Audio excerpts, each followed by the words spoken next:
Hello po! Welcome po sa ating kusina. Magluluto po ako ngayon ng sinigang na baboy. Kailangan ko po dito ng sibuyas, kamatis, labanos, okra, talong, kangkong, mga pampalasa, at syempre ang karne ng baboy. Una po muna ang gagawin natin, isasalang natin itong karne ng baboy. Yan. Lalagyan po natin yan ng asin.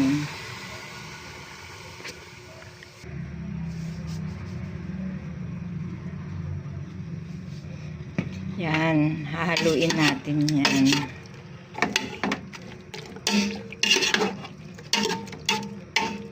Hahayaan lang po natin dito yan sa kasirola hanggang sa magtutubig siya at matutuyuan. Saka po natin yan lalagyan ng sabaw or ng tubig.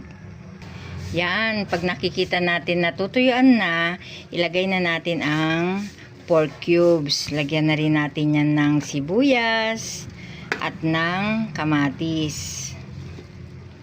Yan. Ilagay na rin po natin ang kanyang gripo stock para magkaroon ng sabaw.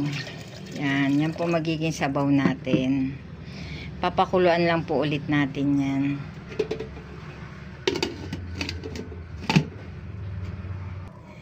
Pag malambot na ang karne ng baboy, pwede na natin ilagay ang labanos.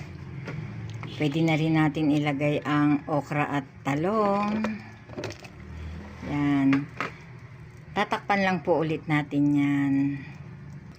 Pagluto na po ang ating labanos at okra, titimplahan na po natin yan. Lalagay na rin natin ang ating pampaasim, ang sinigang mix.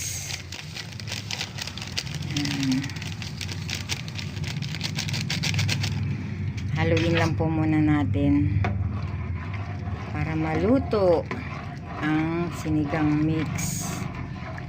Ngayon, ilalagay na po natin ang ating kangkong. Ganon din ang ating sili. Yan. Siling verde. Yan. Sandali lang naman po maluto ang ating kangkong. Kaya pagkulo po niyan, okay na. Yan. Luto na ang ating sinigang na baboy. Pwede na to. Kain na po tayo.